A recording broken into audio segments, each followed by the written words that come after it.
If you want to support the channel for Christmas, for the best football prints on the market, mazaladesigns.co.uk, link at the top of the description.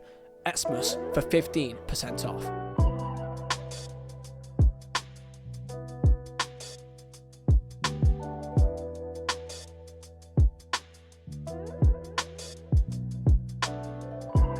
Before the 2022 FIFA World Cup, Brazil only lost one game since the start of 2020, and since the World Cup they have lost 5 to Morocco, Senegal, Uruguay, Colombia and Argentina. The Brazilian national team is a complete mess. As it stands for the CONMEBOL World Cup 2024 qualification, they currently sit 6th. Now in fairness, they are probably very lucky that there is 7 chances to qualify out of 10 for the World Cup. Otherwise, they should probably be in very serious trouble. In the recent international break, back-to-back losses, which is the first time this has happened for Brazil for, I don't know the actual stat, but let's just say 52 years. That's probably not true, but it sounds right. Last time Brazil lost 3...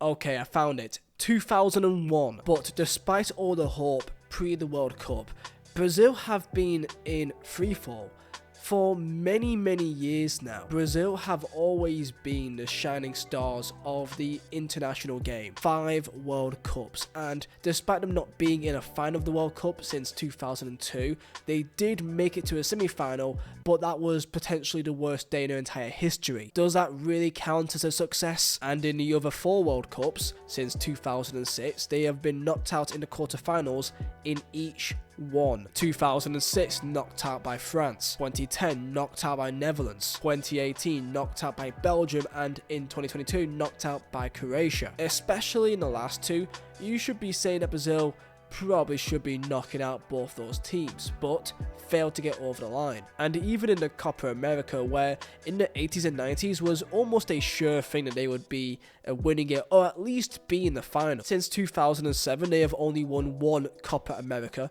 in 2019, beating Peru in the final. 2011 knocked out in quarterfinals. 2015 knocked out in quarterfinals. 2016 knocked out in the group stage. The groups. Who was in their group, you say?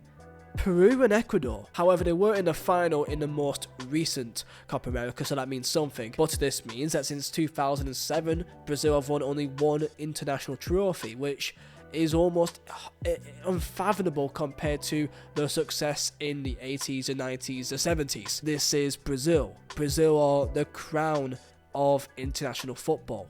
This is the standard, and they have not been at that standard for a long time.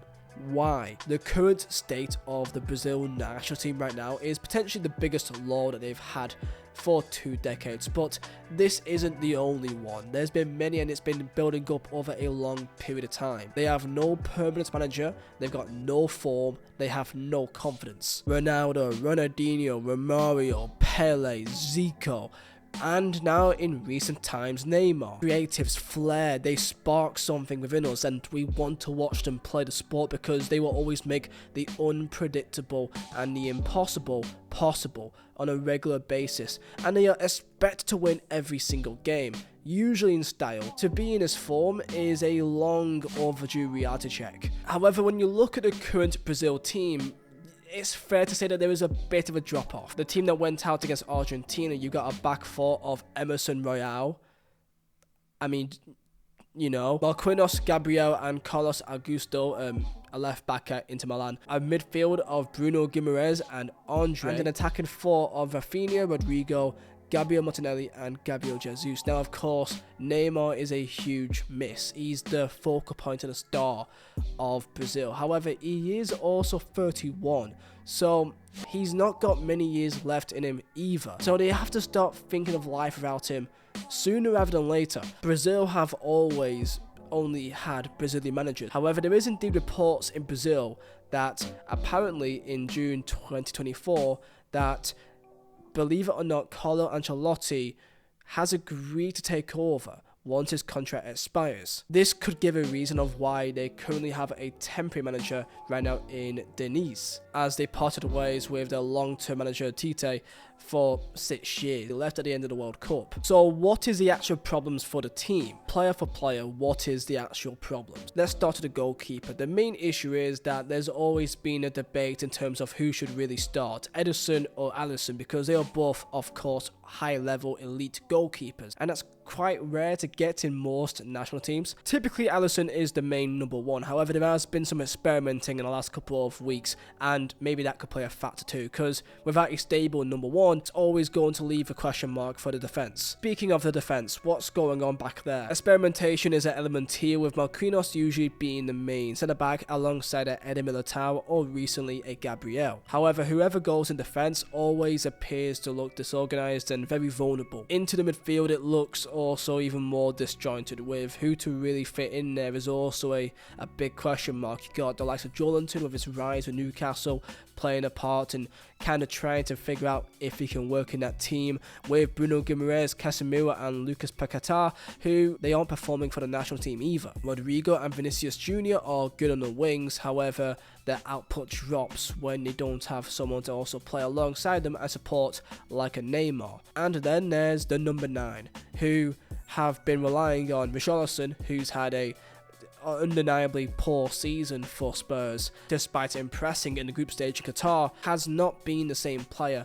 since they got knocked out by Croatia. I had a good World Cup, even though we didn't win the title. I think here in the national team, everyone knows that I'm the goal man. There's nothing to choose from, the number 9 is mine. And it looks like time is the greatest asset to Brazil right now, as they got some young players coming through that can help them in the future, such as Vitor Roque and Hendrick, obviously, who we would not be surprised to see them play for the national team a lot more in the next year or two. Losing Neymar is a huge problem, and again, he may not be there for too much longer, so they gotta think about a life without him very soon. And with the Brazilian Federation not really having a sure plan on what's happening in the future, they got a temporary manager in now, but are they all waiting and planting all their chips on Carlo Ancelotti? Without a stable permanent manager, can the players really commit and really believe in what their current manager is telling them to do? Now, of course, all key reports about Ancelotti to Brazil was back in July, and nothing really has been said since. So the question is, what happens if he doesn't go to Brazil? Because nothing is signed. Why would Ancelotti leave Real Madrid for Brazil?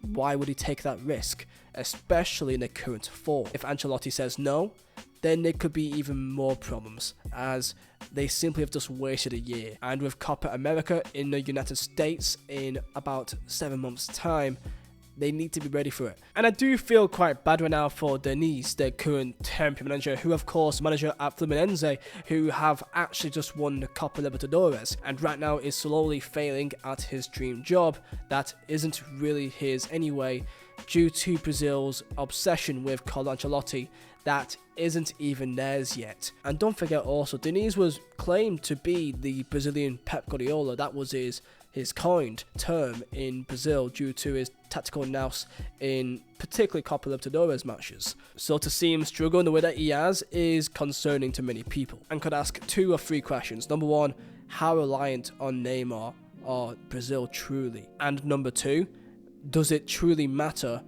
which manager that they have? They don't play any more matches till next year now, and they've got a lot of time to figure out what are they going to do. What do you think Brazil should do to get back to where they once was? Do you think they can win the Copa America next year? And which Brazilian players do you think can actually save them for the 2026 World Cup? Which players will be ready and which players can drag them? They need goals, and without a proper number 9 that can guarantee them, it will always be a struggle for any nation. And without a stable back 4 or midfield, that's also an issue too. Brazil needs to be doing better. They need stability. And that's something that they just don't have in terms of their back room or on the pitch. They don't know who to rely on, unless it's a man called Neymar, obviously. I remember watching a game against Croatia in the World Cup and how Neymar scored that incredible goal. I mean, I just think back on it now. That felt like such a huge moment, and I remember every single goal in the group stage,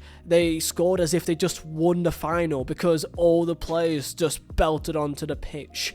Neymar, when he had that moment against Croatia, should have been the moment, but wasn't.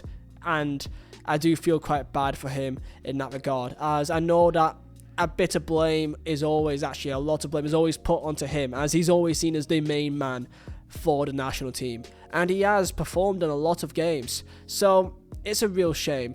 Tell me your thoughts down below, and yeah, I believe by the time you see this, we should be literally like on 400,000 subscribers. I think by the time you see this today, we are, I think, 100 subs off now, so it could already happen.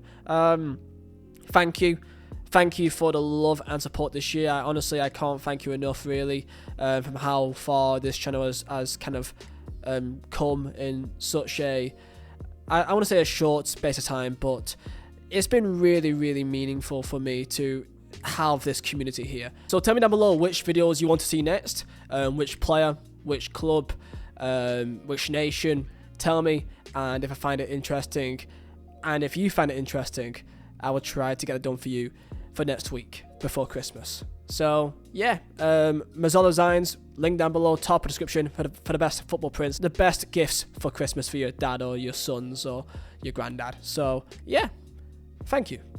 I'll see you next time. Bye.